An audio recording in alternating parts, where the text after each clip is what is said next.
రాష్ట్ర డీజీపీ గారు అలాగే ఏసీబీ డైరెక్టర్ గారు ఇన్స్ట్రక్షన్స్ మేరకు అలాగే మా అసిస్టెంట్ డైరెక్టర్ గారు ఆ, ఆదేశాల మేరకు ఈరోజు క్రెడిబుల్ ఇన్ఫర్మేషన్ మీద ఈ ట్రాప్ నిర్వహించడం జరిగిందండి. ఎస్ఓ ఎవరైతే సస్పెక్ట్ ఆఫీసర్ ఉన్నారో ఆయన సివిల్ సప్లైస్ డిపార్ట్మెంట్లో డిప్యూటీ తహసీల్దార్గా వర్క్ చేస్తున్నారు.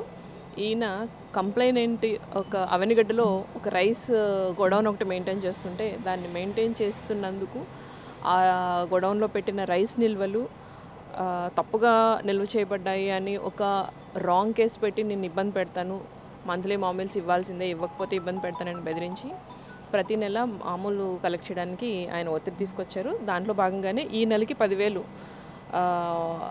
బ్రైబ్గా ఇవ్వవలసిందిగా డిమాండ్ చేసి యాక్సెప్ట్ చేస్తూ ఈరోజు రెడ్ హ్యాండెడ్గా దొరికాడండి. అతని పైన కేసు రిజిస్టర్ చేస్తాం, దర్యాప్తు చేస్తాం.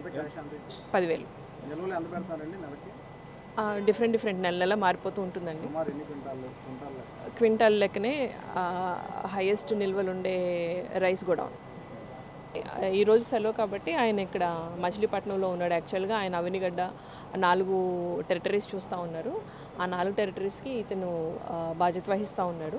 ఈరోజు హాలిడే కాబట్టి ఆయన అవనిగడ్డ రాకుండా నేను ఇక్కడే ఉన్నాను, ఇక్కడికి వచ్చి ఇవ్వమని చెప్పి డిమాండ్ చేశాడు. అందుకని కంప్లైంట్ ఇక్కడికే వచ్చి ఇచ్చాడు. కంప్లైంట్ పేరేంటి?